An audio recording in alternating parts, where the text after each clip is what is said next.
Good morning. Good morning. Happy Goddess Chat. Mm-hmm. Yes. My background is cheerful and golden and yellow, and Yay. I'm looking outside, and it is the exact opposite. Oh. Yes, it's been a little bit dark and gloomy around here the last few days as well. I know. And Welcome winter in Florida for all of a week. I was just saying it's very brief, so we we'll survive. will survive. We feel all of you that live in much colder climates. I know. We feel for you. Yeah, we do. Our thin Floridian blood can't handle it. Well, I mean, I grew up in all of that in the mountains Yeah. of Pennsylvania with all that snow, and I'm looking at it and it looks so beautiful. But yeah, I'll play in the snow. Yeah, I had a lovely jaunt off to the mountains a few weeks ago, and we got snow, and I was just a little kid in a candy store playing in the snow, and I was like, it's cold. We need to go inside. Yeah. I love the snow, but I don't like to be cold. Well, it kind of, one goes with the other. Mm-hmm. Yeah. Anyway, but I had fun and it would bring me joy. So well, that's it. Good. Enjoy. Mm-hmm. And my husband manifested that snow because it was not supposed to snow that day. And then all of a sudden it came and he was like, oh, it's snowing. And I'm like, look at you. You're so magical. Oh, I know. You willed it into being. Well, you always have some kind of magical moment. Oh, yeah. Go away. Well, I go looking for them too. So I think that is part of it, is that it's when you put your mindset to one of, okay, I'm going to have a magical, amazing experience, then there's no choice but to have that, because law of attraction, right? Like, right, you put that intention, you're going to get, and even if that magic is just something small, it's enough to meet that intention. I think that's a really good segue into what we wanted to talk about today, and Aphrodite. And we had talked last week about what brings you joy, and that feeling, like that feeling, first love, and those. And this is the month of love, February, so that's always good. But you're talking about looking for magic, looking for something that's joyful, and not, you didn't set out to say, I am going to manifest snow because snow is what brings me joy. You were just like, something magical is going to happen, and I'm not really sure what it is, but I'm feeling it, and voila. And honestly, there were so many things that happened that it was just like, wow. So yeah, it's pretty amazing. Again, it's all about intention, and that's ultimately what we're doing with these goddesses each month, is teaching you how to work with them with intention and to really invoke their magic into your life, right? And so Aphrodite's magic is all about joy and sensuality and the senses, and having your hair blown in the wind. I love all those statues with her hair just blowing in the wind. I know. I just want to put one of those statues in every room of my house, and right? just want to surround them. Like, she walks around with a, what do they call it, a wind machine everywhere she goes, right? So, but I mean, so really truly though, she's just enjoying her being exactly as she is, exactly where she is, and she attracts that. And so that's what we're inviting you into, is how can you invoke that into your awareness, into your thought forms, into what you're projecting out into the universe, so that you can create even more of that. Yeah. And I love that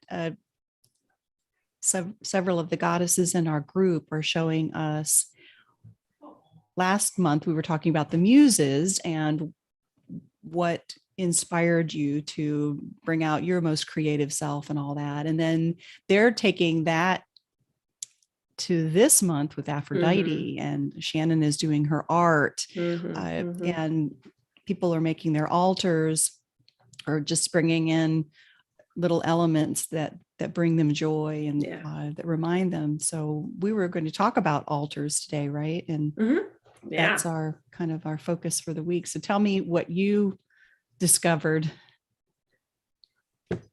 Well, when looking into altar making for Aphrodite, some of the photos that I posted were, I loved the variations. Like there was one that was all rose quartz surrounded by Aphrodite. And I was like, oh yes, that's so much magic. I know. And then there was some very sensual and, just the embodiment of femininity. I saw one that had shells all over it. So again, it's really about what brings you joy. What is it that you want to attract more of into your life? So some of the things that I came up with were like, place something that you enjoy, like a tasty treat, like chocolate or something on your altar. Like that to me felt like, oh yeah, that's talking about the sense of taste and then the joy that I get by eating that piece of chocolate, like woohoo. Obviously rose quartz was a major theme. A lot of pinks and reds and roses, rose petals were found throughout. Statuettes of our goddess, they're so magical, like every single one of them. She just is, and I don't know if this is going to come out the way I mean it, but she is in love with herself. Yeah. Oh yeah. And it is evident in the images of her. She is just like, I love all of this. It is amazing. It's like, here I am. Check this out. And so, she's just inviting you to love all of this because it's all perfect exactly as you are. That's it. That is it. Yeah, I thought, well, if I can't get my hands on a statue, we'll print some really nice, find a really nice image that I can put on my altar. I'm kind of collecting things here and there. I have them scattered around in different altar spaces, so I'll bring them together around a beautiful rose quartz heart. And of course, I have lots of shells.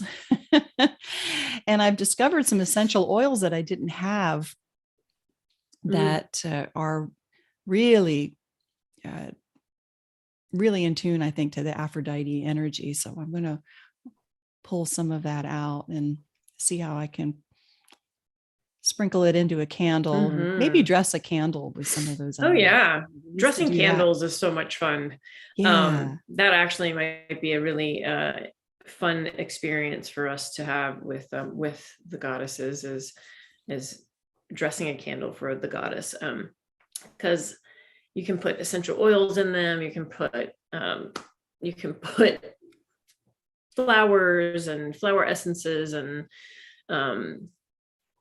all kinds of herbs to bring the intention of working with that goddess energy. And I think that is a really magical aspect of working with the goddesses. How can I integrate even more into her? It is serendipitous, or it's so in sync that you'd mentioned herbs, because a friend of ours that comes over once a week and basically cooks for us because he loves to cook and we love to eat, and it makes really perfect sense. And he's gourmet, and he came with this huge bottle of herbs from France, herb de Provence, I think, and he said, smell it and tell me what you think the magic ingredient is. And I'm naming off these things. And he said, what else? And I went, lavender. And he said, you got it. And so it's infused with lavender and other things.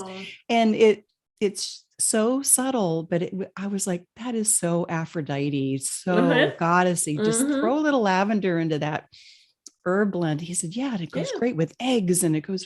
So we were throwing it at everything that we Mm-hmm. were making that night, and it was true. So then we started talking about, oh, let's make lavender ice cream, and Oh I mean, we were yeah. like thinking, what can we throw lavender in that would be, Mm-hmm. and because I love that. I use it in other things like candles and, your bath salts and, it's those beautiful eye masks that you Mm-hmm. gave us at our retreat, that sort of thing. And I thought, oh yeah, let's put that in there. Yeah. Yeah. Well, and I think that is an important thing that you brought up here. When you're working with Aphrodite this month, when you're like, bring it into your kitchen, because you want to talk about senses. You got all kinds of senses happening whenever you're cooking Oh and yeah. eating. Yeah. So, like, how can you create this beautiful, magical expression on your plate visually? What different tastes can you bring into it? Flavors, um, which is also going to affect not only your taste, but your smell. So you have a Mhm. visual presentation. Like, I Yes. love whenever I make something and I'm like, oh, look at how beautiful this plate is. It makes me so happy to eat Yeah, my Josh will meal. he'll put it on the plate, and he said, take a picture of it, and I'll be ready to Right. take it. And he's like, no, wait a minute. And he'll have like put a little Hmm. sprig of something right Yeah. on the top or something. He's like, okay, now you can take a picture of it. Now it's ready. I was drinking, my usual bubbly soda, and Hmm. I was going to drink it out of a can. You can't drink that out of a can. I'm like, you're right. Let me get out my good crystal. And so I found a crystal goblet that, I mean, Hmm. it's there. Why not use it? I I tell pour you, my own water. I never drink those sodas out of the can. Usually I always pour them into a glass because I want to have a glass. Well, yeah, I'm thinking, duh, why am I doing Hmm. this? And Yeah. yeah, so it was engaging all the senses, that Yeah. all Love that it. was beautiful. Hmm. That brought me joy. Just talking about it brings me joy. Right. So why would you come to the altar for Aphrodite? That let's kind of round out our chat with that. Yeah. If you're feeling a little kind of down in the dumps, or you're feeling a little bit stuck or sticky, that's always a good time to show up at the altar for the Aphrodite, so that you can ask for help to shift that energy, to see all the good and in your life that exists. um, when you're having difficulty maybe with self-love, that's a good time to show up with Aphrodite. Maybe you're having conflict in some part of your life that you feel like you need to step into your power a little bit more, and recognize that, if you're not enjoying this, then maybe it's not for you. Like, if it's not in alignment, being able to let it go. Mhm. um and then just in general, just tapping in, like, okay, I'm gonna spend 30 days loving myself. Bring it on. Sit at that altar. Find a prayer or a chant or whatever to work with Aphrodite, and maybe next week we'll work on some of those tools that you can use while you're sitting there. Some journaling prompts, Yeah. and maybe some direction on things to read to go deeper. I'm thinking about a meditation that uh, my goddess girlfriend Dawn used to do with chocolate, and you Mm. would take a piece of really good chocolate and just savor it and do a mindful eating meditation with it. And it was always frustrating for me to do anything like that, like with a grape or whatever. And I'm like, Hmm. I can't do this for half an hour. I can't put a Yeah. piece of chocolate in my mouth for half an hour, but I'll try. Yeah. So I think that'd be fun to talk about some Yeah. of those tools and rituals and things. But for Awesome. now, we'll put our altar together and what brings Hmm. us joy. And share your altars. We want to see them. Yeah, I want to see them, or anything that you're doing. We love it. We Hmm. love it. Mm, Yes. Well, dear mm, friends, goddess sisters, let us know how you're doing. Let us know what thoughts you have about Aphrodite, and we will see you next week. mhm. Yes, goddess. Yes, goddess. Namaste. Namaste.